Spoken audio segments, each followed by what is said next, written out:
자리를 빛내주신 모든 분들께 감사드립니다.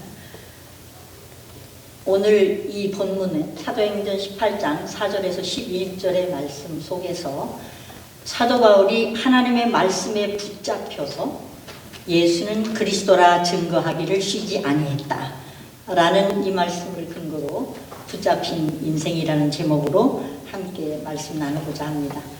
사람은 살다 보면요, 무엇인가 누군가 다 붙잡혀 살아가고 있더라고요.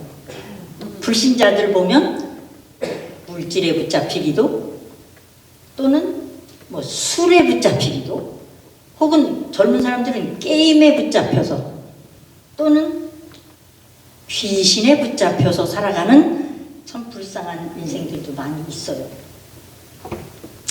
그런가 하면 우리 목회자들도 무엇인가 붙잡혀 살고 있는데, 목회자들이 범하기 쉬운 것은 쉽게 말하면 때로는 내 생각에, 내 기준에, 내 욕심에 붙잡혀서 사역의 진전을 나타내지 못하면서 목회하고 있는 경우도 더러 있습니다. 그러나 반면에 오늘 이 사도 바울은 하나님께 붙들려서 온 지구상에 있는 인류가 아무도 따라 흉내낼 수 없을 만큼 위대한 업적을 남긴 일꾼으로 우리들이 다 기억하고 있습니다.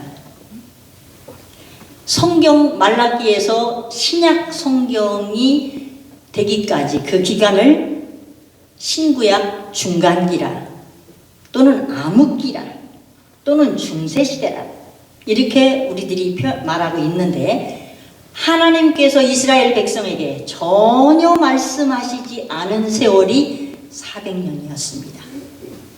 왜 하나님께서는 택하신 이스라엘 백성 가운데 말씀하지 않는 400년이란 공백 기간을 가지셨을까요? 그 이유는 사사기 21장 25절에 보면 그때 이스라엘에 왕이 없으므로 사람이 각기 자기의 소견에 옳은 대로 행하였더라. 사람들이 왕두기를 싫어한 거예요. 하나님의 통치를 거부한 거예요. 하나님의 다스리심을 거부했던 시절에, 그래서 암흑기를 만났고 하나님과 소통이 끊어진 상태가 이어졌던 것이죠. 오늘날 우리 목회자들도 각자가 자기의 소견에 옳은 대로 행한다면 이러한 하나님과의 불통을 통해서 우리는 정말 장님이 깜깜한 밤을 걸어가는 듯한 그런 사역의 현장을 보게 될 줄로 믿습니다. 오늘 바울은 본문에서 보니까 말씀에 붙잡혔다. 우리 회계 목사님 봉독해 주신 것처럼 사도행전 18장 5절에 보니까 바울이 하나님의 말씀에 붙잡혀 유대인에게 예수는 그리스도라 밝히 증거하니라. 바울의 복음의 핵심은 바로 예수는 그리스도라 하는 것이었습니다. 그 당시 유대인들은요, 메시아 대망 사상을 가지고 있었어요. 메시아가 오시면 로마로부터의 핍박도 끝날 것이고, 메시아가 오시면 우리의 모든 육신적인 문제나 영적인 문제나 정치적인 문제나 모든 것을 해결해 주시겠다 생각하면서 메시아를 고대하고 있었지만, 바로 인간 예수를 받아들이지 않는 오류를 범했던 것이죠. 목수의 아들이 메시아일 수가 없다 이거예요. 네? 그렇지만 성경은 이미 창세기 3장 15절에 여자의 후손이 뱀의 머리를 상하게 할 것이고, 뱀의 후손은 여자의 후손의 발뒤꿈치를 상하게 할 것이다.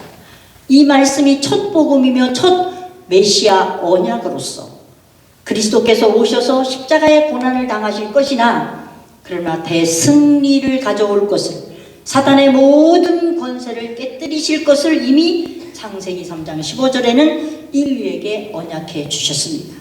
이 말씀을 믿고 있으면서도 여자의 후손으로 태어나신 예수 그리스도를 영접하지 않았습니다.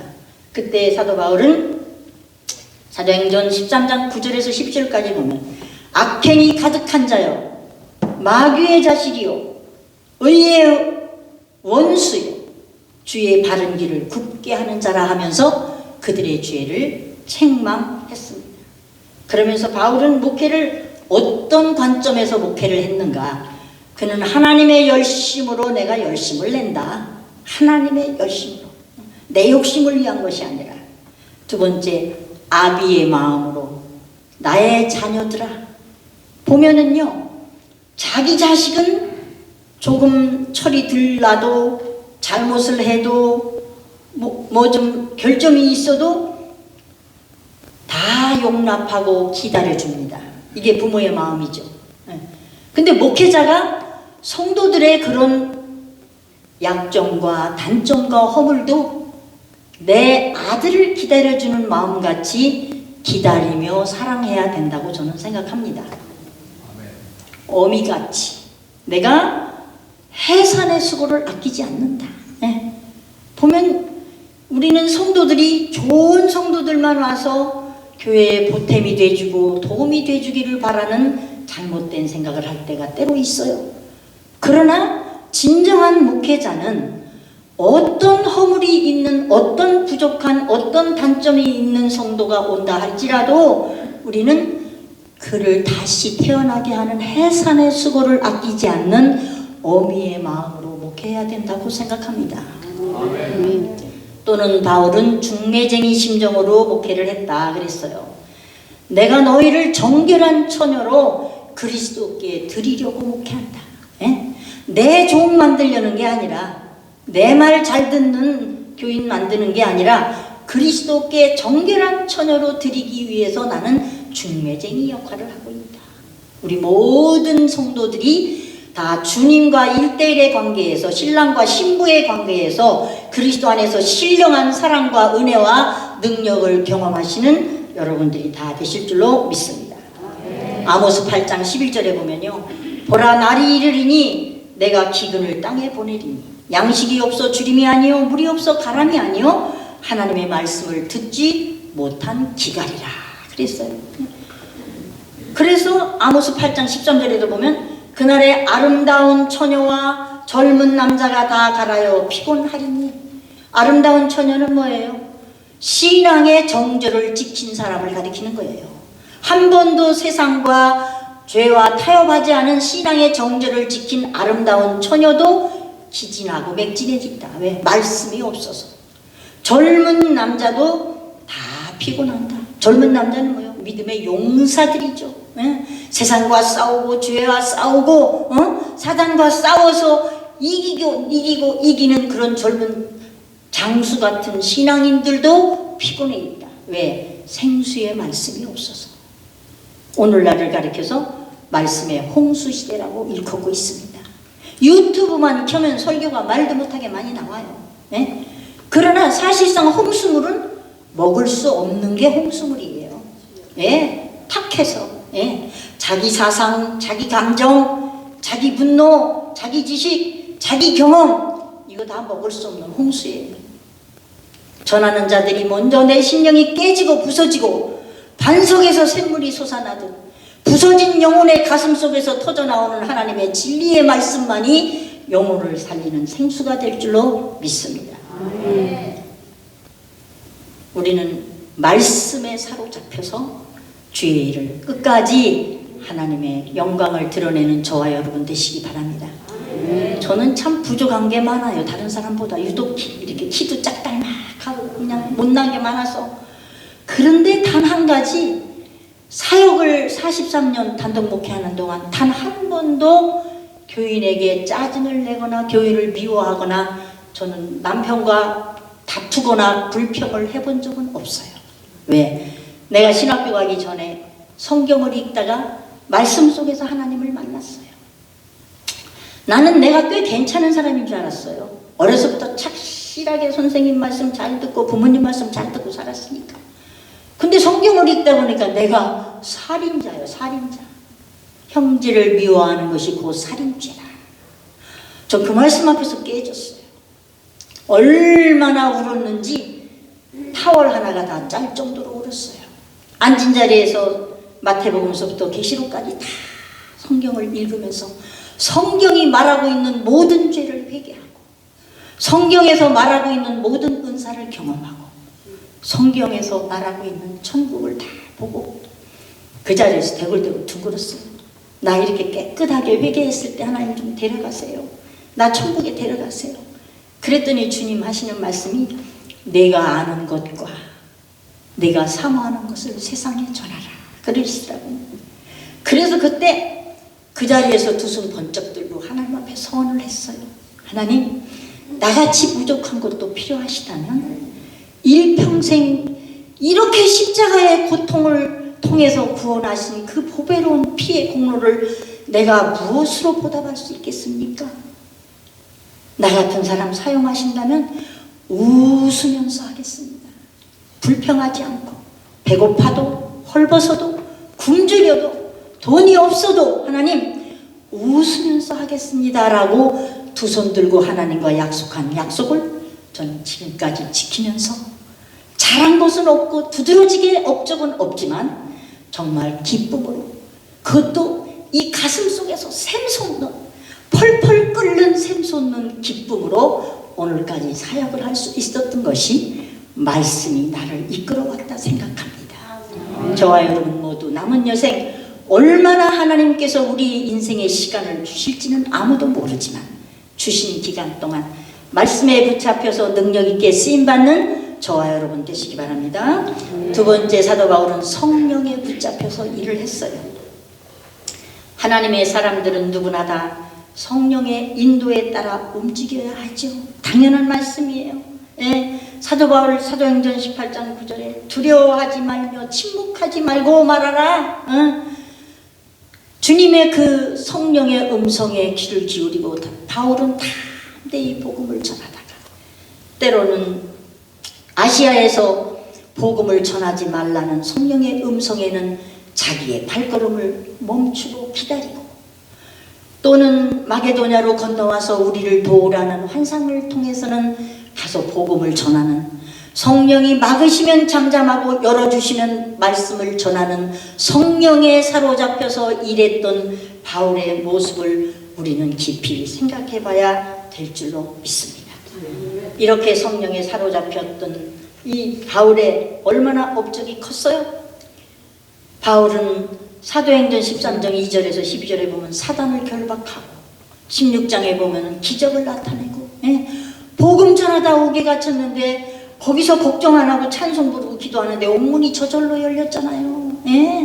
간수가 막 자결하려고 할 때 나 여기 있어 너 죽지 말어 그러면서 그 간수에게도 복음을 전해서 예수 믿게 했다는 사실. 저는 성지순례를 2번 하면서 그 자리를 갔다 왔습니다. 그때 얼마나 저는 많이 울었는지 몰라요.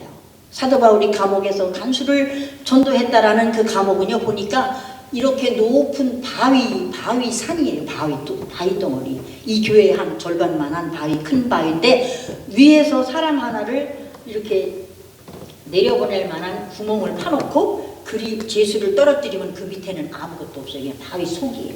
그런 바위 속에서 있었는데 이제 이 간수에게 복음을 전하고 침례를 주고 싶은데 물이 없잖아요. 그러니까 그 바위에서 반석이 터져서 침례를 줬다 하는 가이드의 이야기를 듣고 뜻 있는 곳에는 이렇게 길이 열리는 것이구나. 우리가 영적인 갈망이 없고 열정이 없어서 하나님이 길을 안 열어주시는 것이지 우리가 열정이 있으면 하고자 하는 열정이 있으면 하나님은 언제나 어디서나 여러분 앞에 길을 열어주실 줄로 믿습니다. 엘리야도 마찬가지죠. 하나님이 가라사대 할 때 움직일 때는 엘리야는 형통한 삶을 살았어요. 너는 그리 시냇가로 가라. 거기서 그 시냇물을 먹어라. 내가 까마귀를 통해서 내가 너에게 떡과 물을 먹이리라. 하나님이 가라사대 할 때 갔던 엘리야는 얼마나 형통한 위대한 일꾼으로서 활약을 했는지 여러분도 다 아시는 거예요. 그런데 자기가 형편에 의해서 자기 생각대로 자기 판단대로 이세벨이 막 죽이려고 하니까 엘리야가 내 말이 있기 전에는 3년 6개월 동안 비가 오지 아니하리라 한마디 했는데 진짜 이스라엘 땅에 비가 안 왔거든요. 3년 6개월 동안. 그러니까 아합과 이세벨이요 마차를 타고 막 물의 근원을 찾으러 다니면서 엘리야를 잡아 죽이려고 했잖아요. 그러니까 두려워서 바라보지 않고 형편을 바라보고 엘리야가 움직였을 때 어떻게 됐어요? 로뎀나무 밑에서 차라리 나를 데려가세요 하면서 자살 기도를 했던 거, 우리 저와 여러분 다 아는 사실입니다. 우리 사명자들은 특별히 하나님이 가라사대할 때 움직이고 하나님이 스탑할 때 쓸 줄 아는 성령에 사로잡혀서 하나님의 영광을 더 크게 드러내는 저와 여러분 되시기를 바랍니다. 세 번째로 사도 바울은 사명에 붙잡힌 일꾼이었어요. 21장 10절에서 13절 보면 사도행전, 선지자 아가보가 예언하는 사람이었잖아요. 사도 바울에게 제발 올라가지 말라. 그가 막 자기 몸을 손을 묶으면서 올라가면 이렇게 됩니다. 절대 예루살렘에 올라가지 마십시오. 그리고 그랬어요. 왜 올라가지 마라 그랬느냐면은 그때 당시에 23장 사도행전 23장 11절에 보면 유대인 40명이 사도 바울을 죽이려고 동맹을 맺었어요. 40명이 동맹을 하고 사도 바울만 오면 잡아 죽이자 지금 그러고 있었어요. 그때 사도 바울이 21장 13절에 보면 너희가 어찌하여 울어서 내 마음을 상하게 하느냐? 나는 주 예수의 이름을 위하여 결박받을 뿐 아니라 예루살렘에서 죽을 것도 각오하였느니라 그랬습니다. 네, 결박과 예루살렘은요, 바울이 예수 믿는 사람을 가장 많이 핍박했던 곳이에요. 바울이 예루살렘에서 공문을 받아가지고 허가증을 받아가지고 예수 믿는 사람들을 막 옥에 가두고 잡아 죽이고 그랬잖아요. 그러니까 그 사람들도 일을 가는 거예요. 저 바울 저거 예수님 복음 전하는 거 가짜다. 우리 들으러 가면 우리 잡아다 갖다 옥에 또 가두려고 그럴 것이다 생각하면서 예루살렘에서 많은 사람들이 바울을 잡아 가두려고 기다리고 있었어요. 그러나 사명에 붙잡혔던 이 바울은 환난과 핍박과 고난과 위협을 두려워하지 않고 사명에 붙잡혀서 주의 복음을 증거했던 사실을 저와 여러분이 너무나 잘 알고 있죠. 사도행전 20장 24절에 보니까 나의 달려갈 길과 주 예수께 받은 사명 곧 은혜의 복음을 증거하는 일을 마치려 하면은 나의 생명을 조금도 귀한 것으로 여기지 않는다 그랬어요. 사명을 위해서는 자기 목숨을 귀한 것으로 여기지 않고 목숨을 걸고 사명을 감당했던 바울에게 하나님은 어떻게 보상하셨습니까? 아굴라와 브리실라 같은 일꾼을 붙여주셨잖아요. 자기 목이라도 내어놓을 만한 그런 목회자를 일꾼들을 하나님이 붙여주셨어요. 하나님은 공짜가 전혀 없습니다. 부하를 사랑했던 다윗에게 58명의 장수들을 붙여주신 하나님. 네? 부하가 그 예루살렘 성문 곁에서 물을 떠다 마시라 하는데 생명을 목숨을 걸고 떠온 이 물을 내가 어찌 마시겠냐고 하나님께 드린다고 땅에 부었잖아요. 다윗이 자기 부하에 그렇게 지극히 사랑했던 다윗에게는 그때 다윗에게 붙여준 장수들은요 혼자서 800명을 죽일 수 있는 대단한 용사들이었어요. 그런 용사들을 58명을 붙여주셨습니다. 우리 여자 목회자라 할지라도 나약하다 할지라도 우리가 말씀에 붙잡히고 성령에 붙잡히고 사명에 붙잡히기만 한다면 저희들도 이 바울 못지않은 하나님의 일에 쓰임받는 일꾼들이 되실 줄로 믿습니다. 기도하겠습니다. 보잘것없는 저희들을 부르셔서 천사가 흠모하는 귀한 직분을 맡겨주셨으니 감사합니다. 뒤돌아다 보면 하나님 영광 드러내며 천하보다 귀한 영혼을 천하같이 사랑하지 못한 우리들의 허물과 부족함을 고백하지 않을 수가 없습니다.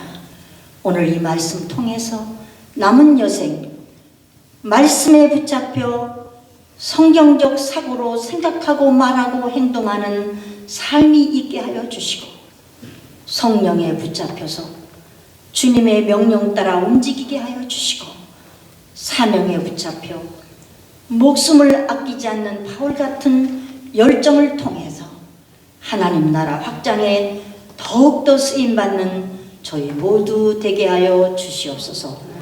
예수님의 이름으로 기도하옵나이다.